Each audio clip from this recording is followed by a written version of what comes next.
एक ऑस्ट्रेलिया के विदेश का एक आदमी था जिसका नाम था विक्टर सेरेब्रियाकोव। तो ये जो व्यक्ति था, ये जब अपने स्कूल गया तो 15 साल की आयु में ये बड़ा मंदबुद्धि था और बच्चों की अपेक्षा ये 3 बार फेल हो गया एक ही कक्षा में। तो एक बार टीचर ने इनके माता पिता से कहा, माता पिता ने कहा कि आप ध्यान दें, लेकिन एक दिन टीचर को बड़ा गुस्सा आ गया। प्रिंसिपल ने इसे मार लगाकर कह दिया, तू डफर है, तेरा स्कूल आना ना आना बेकार है, तू कुछ नहीं बन सकता अपने जीवन में क्योंकि तू मंदबुद्धि है, तू मूर्ख है, निकल जा यहां से, अब मत आना।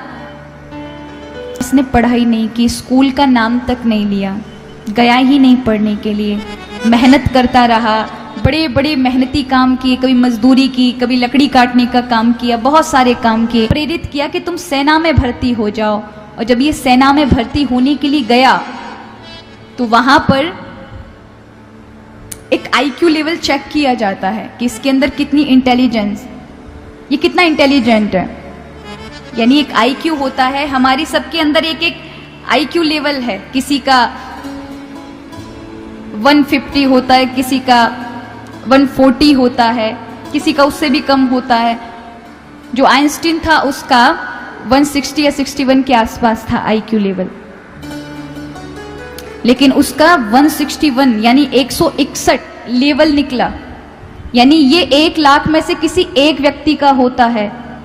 उसको तब पता चला मैं जीनियस हूं, यानी लाखों में से कोई एक बालक ऐसा निकलता है और मैं अपने अध्यापक की बात पर आकर अपने आप को पहचान ना सका, मैंने अपने को मंदबुद्धि समझा अब तक। उसने क्या किया, जब उसको अपना विश्वास हुआ, अपने बारे में पता चला, तो उसने फिर पढ़ाई की। जो लोग 10 से 15 वर्ष बर्बाद करते हैं, वो उसने 5 वर्ष में सारी शिक्षा हासिल कर कर आईक्यू पर बड़ी बड़ी किताबें लिखी और एक दिन वो इतना महान आदमी बन गया। एक मेंसा नाम की सोसाइटी है, मेंसा नाम सुना है आप किसी ने? नहीं सुना? सर्च करिएगा, एक्सट्रीमली इंटेलिजेंट सोसाइटी कहा जाता है उसे।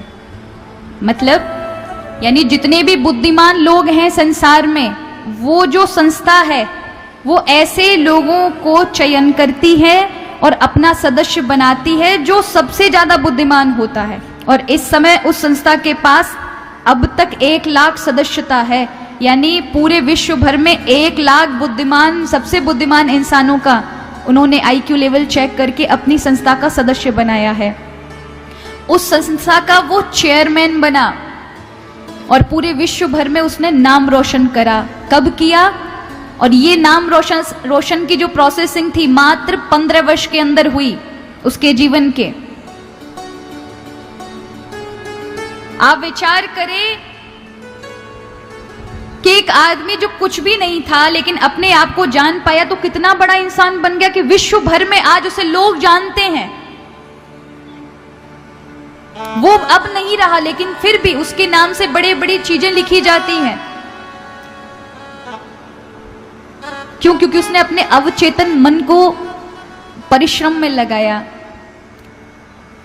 अब अवचेतन मन को कैसे जगाएं? उसके लिए आप जिस लक्ष्य की ओर अपने, अगर आपने बहुत सारे लक्ष्य बना रखे, कई युवा इसलिए लक्ष्य तक नहीं पहुंच पाते क्योंकि उनको संदेह होता है कि हमने जो राह चुनी है इससे अच्छा मेरे मित्र ने जो चुनी थी वो चुनना चाहिए था, मैंने इंजीनियर बनने का सोचा है, मुझे डॉक्टर, तो भटक जाते हैं।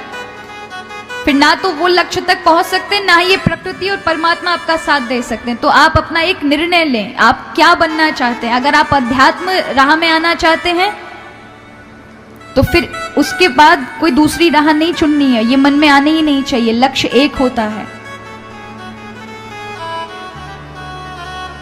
जो लक्ष्य बार बार बदल रहे हो, वाकई अभी आपको सोचना चाहिए उसकी ओर कि आप लक्ष्य पर नहीं हैं। जहां आपको उस लक्ष्य के प्रति लगाव, प्रेम नहीं है, समझिए आपका वो लक्ष्य है ही नहीं।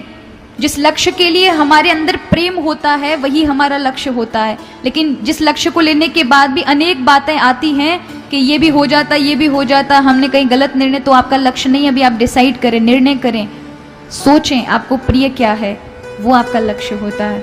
और उस ओर आपको महान बनने के लिए कोई नहीं रोक सकता। और उसके लिए आपको प्रयास करना पड़ेगा कि प्रतिदिन 10 मिनट अपने लिए समय निकालें, उस लक्ष्य की ओर ध्यान दें, उसका चिंतन करें, हरि का चिंतन करें और बार बार उस चीज को सोचें और आगे बढ़ें। उसका प्रभाव आपके अवचेतन मन पर पड़ेगा।